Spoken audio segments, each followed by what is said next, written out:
Hey everybody, Nick here, and today I got a disassembly and maintenance for you on this little guy. This is the Grambeau Knives Assetto. As in a set of hip-hop, the hip-hop, you don't stop the rockin' of the bang-bang boogie, say up jump the boogie to the rhythm of the boogie, the beat. Alright, let's go on ahead and take this guy apart here. What we've got is,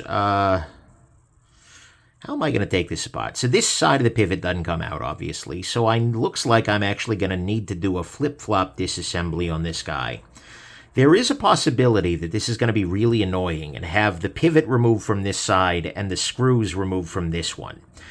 Meaning I will take off the clip and then take off this micarta and then only then realize that I can't actually disassemble the knife without taking off the other side. In which case I will be very judgmental and very sad and chagrined even, but at the same time it'll work out. But let's go on ahead and take out the clip here. And hopefully everything will work out in the end. Alright, here is the clip.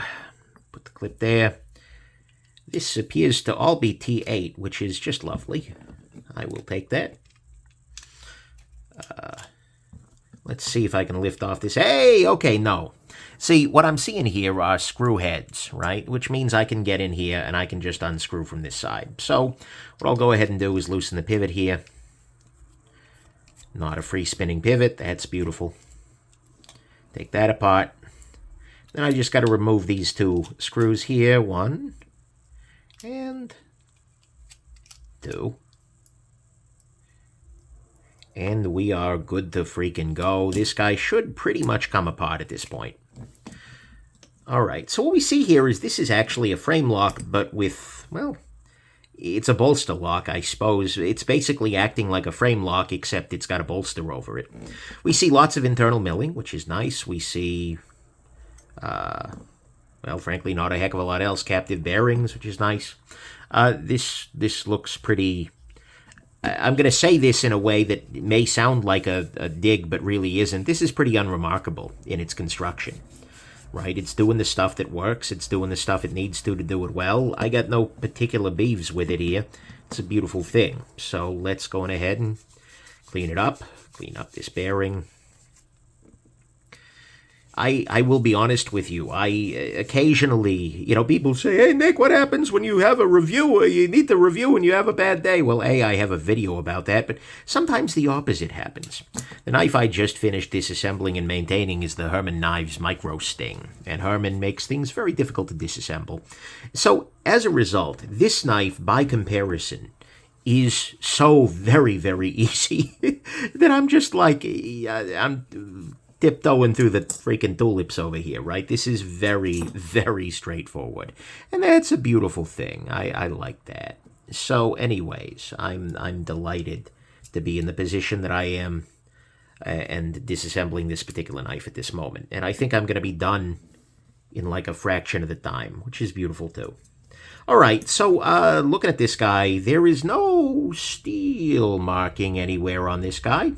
Which is not something I'm a huge fan of, right? I generally think that's a great idea because, especially for small makers who don't necessarily, you're not going to have a website necessarily that'll archive everything they've done. Steel marking can make it nice, and easier for people to go and find details about something later on, but it's not the end of the world here. We're also going to see that this does have a non-free spinning pivot, but unfortunately that is only on the one side, and it's only on the opposite side. So that just means we're going to have to be a little careful as we align things to make sure that this flat portion here on the pivot keys into this flat portion here on the hole here. What I'm going to go ahead and do is put down some knife pivot lube right there and right there, and then just drop this bad boy in place. Beautiful. Now what I'm going to go ahead and do is put a little bit of lubrication around the outside of the pivot here. I'm going to go ahead and I'm going to drop a blade in place here. Whoa there! I'm going to over lubricate that like crazy. Freaking Exxon Shabazz over here. And then I'm basically going to use the frame of the knife as a wrench to get that stop pin into alignment there.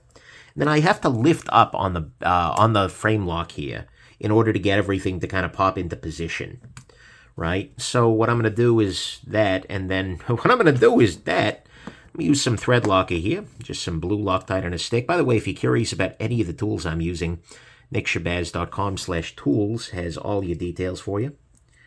But I'm going to go ahead and put the pivot in position here. And I think I'm in...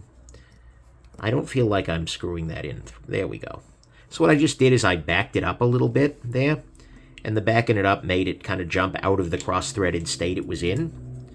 And now I can just tighten that down. Okay, beautiful. Okay, so we have 2 pins in the back spacer here, so we know everything's in alignment, which is good.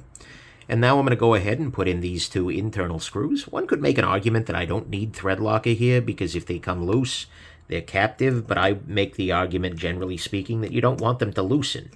So you can go ahead and thread lock, right? But, you know, hey, whatever. Let's go ahead and... put that in there. Beautiful. So at this point in time, the knife should be roughly good to go. Yeah, it's really good to go. All right. I did not, however, lubricate the tent ball hole. Did I? No, I didn't. So I'm going to go ahead and reach in here with a little needle fitting at the top of this and drop a drop onto the tent ball. And that should... there we go. Yeah, that smoothed things out a bit. All right, so I'm going to now reapply the micarta. And to do that, I'm going to just go ahead and put a little bit of thread lock on there. A little bit on here. Did I get any on there at all? These are very short little screws. There's just not a lot of gription above and beyond the micarta there. There we go. Now I got some. So now I put this in place. Screw, screw, screw. But be careful not to over-tighten because there's just not a lot of thread grip in there. And now I take my pocket clip. I immediately throw this screw across the room. Good call. Good call, Nick. Excellent. Now I take some thread locker, put it on there. Take this. You go here. Take this. Tighten, tighten, tighten. Am I using the right screw? No. I was using a T6 driver, and it was working for whatever reason, but it's a dangerous game. All right, there we go. Whoa, that's nice. Okay. Yeah, it turns out this performs even nicer with a little bit of love. Oh, M390, right on the back there.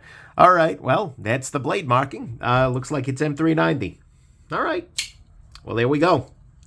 Beautiful. All right, so we have done the disassembly. Life is good. Hope this has been interesting to you. Have yourselves an absolutely wonderful rest of your day. Bye now.